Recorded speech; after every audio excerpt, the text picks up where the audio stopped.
Bonjour et bienvenue dans cette nouvelle vidéo. Alors aujourd'hui, nous allons aborder un sujet un peu particulier. Si je vous dis le paranormal, oui, vous connaissez tous. Mais si je vous dis l'histoire du paranormal, ah ah, un sujet intéressant, ça je peux vous le dire.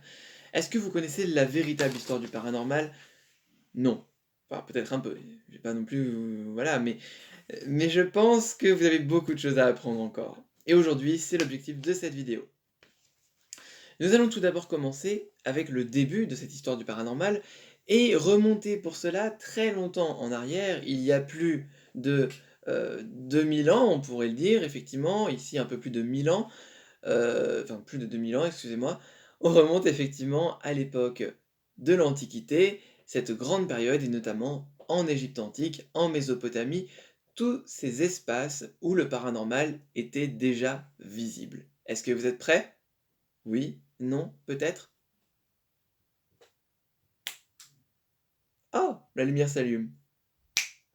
Oh! Elle s'éteint. Bon bah écoutez, allons-y! Et on se retrouve juste après.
Waouh! Magnifique.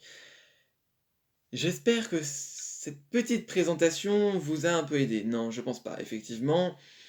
J'espère d'ailleurs, dites-moi dans les commentaires si c'était intéressant ou pas. Je l'espère, en tout cas un minimum. Alors effectivement, l'histoire du paranormal remonte en Mésopotamie déjà, à l'époque effectivement, la Mésopotamie, si vous ne connaissez pas effectivement, alors, nous ne sommes pas très très loin de l'Égypte, hein, autant vous le dire, dans une région effectivement du Moyen-Orient, et du Proche-Orient, excusez-moi, et donc dans cette partie-là, vous pouvez trouver effectivement un peuple, on pourrait parler même de plusieurs peuples, qui pourraient constituer les premiers peuples de notre histoire.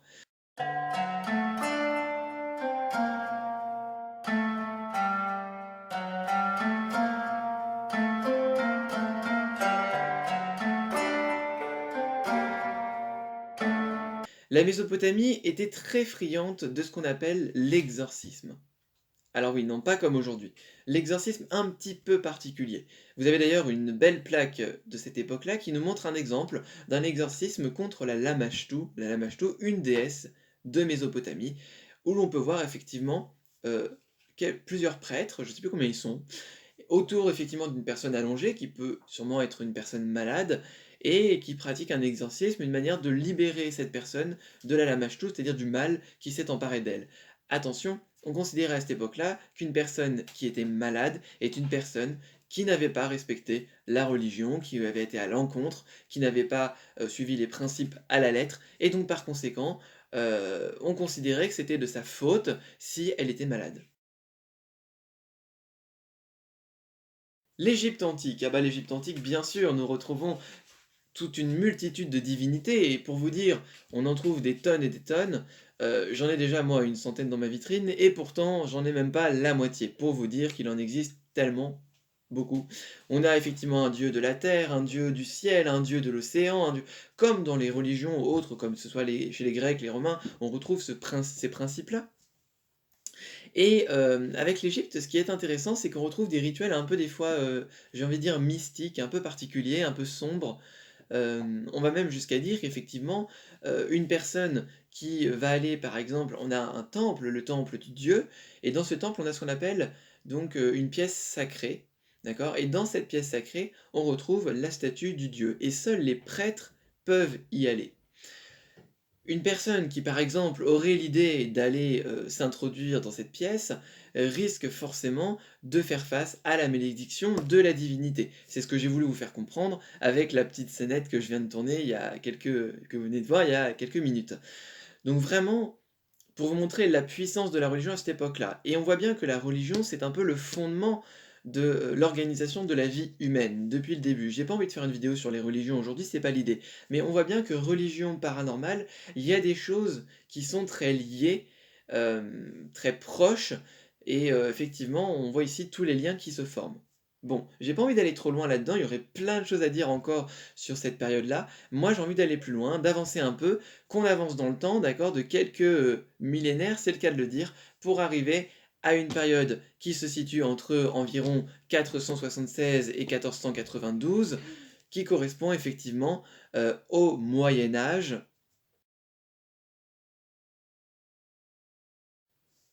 Juste petit rappel, si vous allez aux États-Unis, en Allemagne ou dans d'autres pays, si vous demandez à quelqu'un une question en lui disant oui, c'est la période du Moyen Âge, il risque de vous regarder avec des yeux totalement voilà, et une bouche totalement voilà.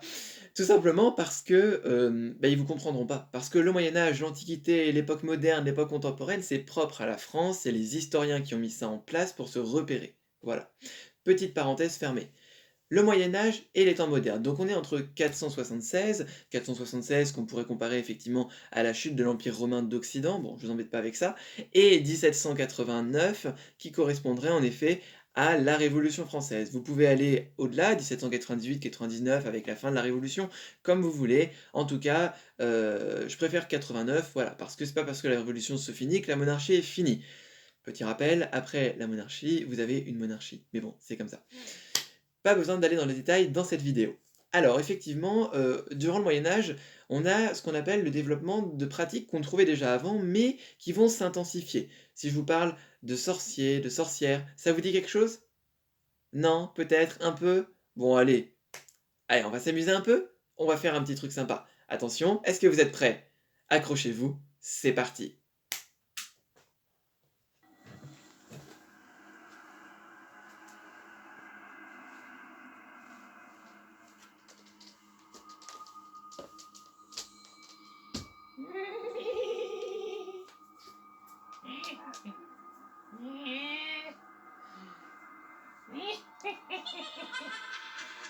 Nous commençons par la pêche à chat.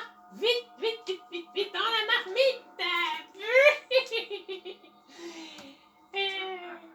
Alors ensuite, oh, une peluche, petit bonhomme. Oh, mettons-le, mettons-le, mettons-le. Gratte, gratte, gratte.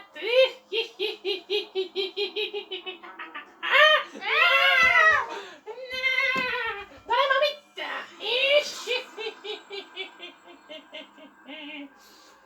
Il manque quelque chose. Il manque un ingrédient. Et que manque-t-il? Une marmotte, Geneviève. Une marmotte. Il manque une marmotte. Une marmotte. Une marmotte. Là-bas, là-bas, là-bas. Attrape-la, mon qu'elle se sauve. Est-ce que tu es prête?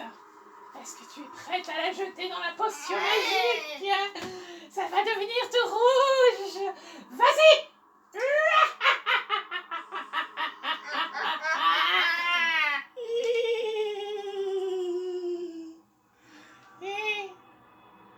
Mais quel est ce bruit? Mais quel est ce bruit?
Nous revoilà. Alors effectivement, nous sommes au Moyen Âge, temps moderne, et nous essayons de comprendre un peu à cette époque-là la question des sorcières et des sorciers, parce que c'est peut-être ce qui est au centre du paranormal pour cette période-là.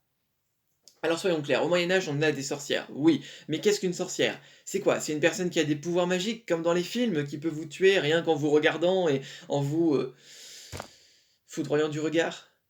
Non.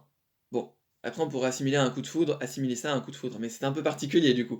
Non, non, écoute, non, c'était nul, je le sais. Alors du coup, effectivement, on a au Moyen Âge des sorcières avec, vous savez, les fameuses poupées, poupées vaudou, tout ça se développe, c'est assez particulier, on sait pas trop comment ça fonctionne, il y a plein de croyances autour de ça. Au Moyen Âge, en vérité, il se passe pas grand-chose là-dessus. En tout cas, les sorcières existent, mais elles sont pas mal vues, bien au contraire. Elles sont vues comme des guérisseuses même souvent au Moyen Âge. D'accord? Donc ça, c'est important. Alors, on en a certaines qui sont un peu compliquées, comme Jeanne d'Arc. Est-ce que c'est une sorcière ou pas? Nous ne saurons pas trop la véritable réponse à cela. Pour les Anglais, c'est une sorcière. Pour les Français, c'est celle qui a sauvé la France, et notamment qui a libéré Orléans, entre autres.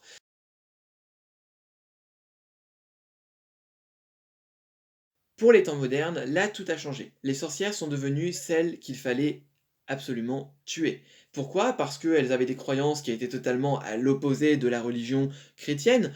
N'oublions pas qu'à l'époque moderne, en plus, c'est le christianisme, hein, parce que les protestants, déjà, on les aime pas, hein. Bon, les orthodoxes, c'est pas ça non plus, et puis les autres religions, bon, c'est pas trop ce qu'on trouve en France, et en tout cas, s'il y en a, on se cache, il faut le dire quand même. Donc ça, c'est important. Une chasse aux sorcières est organisée. On a ce qu'on appelle des chasseurs de sorcières. Alors, bah, comment ça fonctionne? Effectivement, on va trouver ces femmes et puis on va les capturer. On va les capturer et on va vouloir les faire parler. Parce que souvent, ces femmes-là ont tendance à dire qu'elles ne sont pas des sorcières. Parce qu'elles savent très bien que si elles sont dénoncées, elles risquent le bûcher, hein, le bûcher ou autre sacrifice un petit peu terrible, sentence terrible. Alors, un exemple précis ici, c'est tout simplement bah, l'exemple de l'épreuve de l'eau, que l'on retrouve notamment sur 2 grands siècles, hein, parce qu'on a l'Inquisition, un tribunal qui juge ces sorcières. L'épreuve de l'eau, ça consiste à quoi? Et bah, la femme qui est considérée comme une sorcière, on va donc lui lier les pieds et les mains, donc on va les attacher, d'accord? Et on va la jeter ça peut être une rivière, un lac, dans une grande quantité d'eau.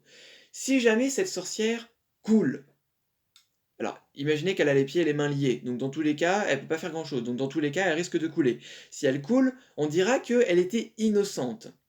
Ouais, sauf qu'elle a coulé, donc elle est morte. En revanche, si elle flotte, on dira qu'elle était une sorcière. Et donc, si elle flotte, on va la faire sortir, et puis on va aller la brûler. Donc dans tous les cas, elle est morte. Donc, soit elle coule, elle est morte, soit elle coule pas, mais elle est morte aussi.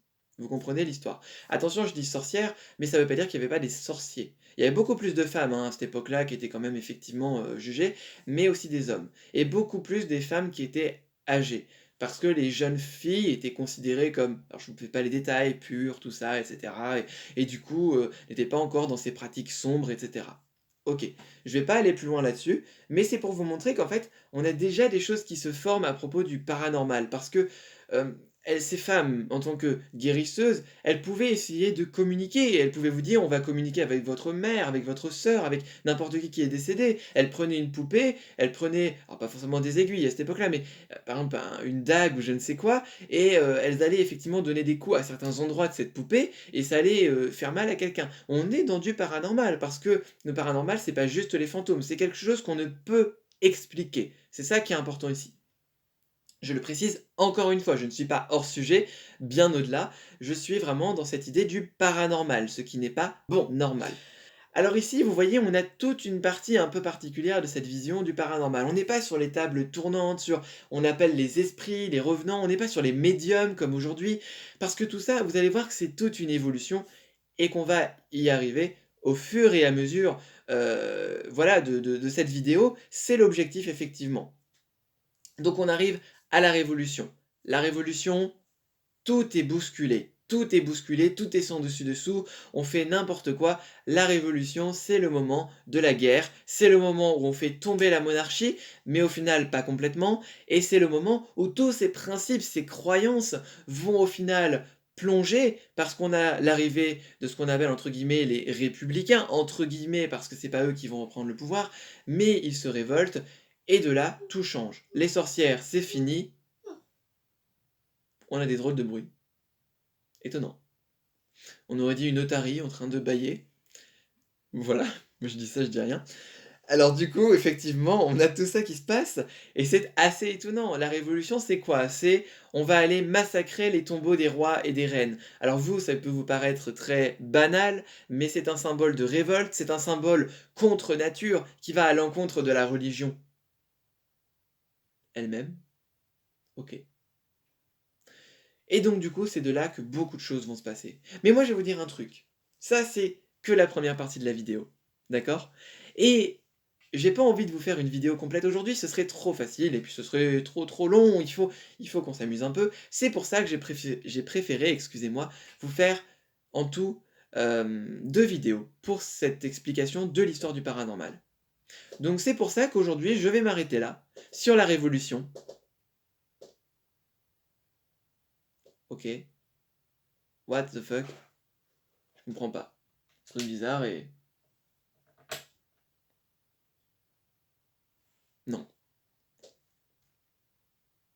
Ok, alors vous savez, je crois qu'il vaut mieux qu'on arrête pour aujourd'hui, parce que je veux pas dire, mais je crois que les esprits sont en train de me suivre là. Donc on va s'arrêter là pour aujourd'hui. On se retrouvera dans une prochaine vidéo assez rapidement, d'accord? Et je vous expliquerai la suite à partir de la Révolution jusqu'à aujourd'hui de l'histoire du paranormal. J'espère que cette vidéo vous a plu. N'hésitez pas à mettre un like, un petit pouce bleu, à vous abonner à la chaîne si ce n'est pas encore fait, et on se retrouve prochainement pour une nouvelle vidéo. Ouais, trop bizarre. Bon, écoutez. Attendez, je comprends pas. Qu'est-ce qui se passe là? What? What? Aïe! Qu'est-ce qui se passe? Oh my god.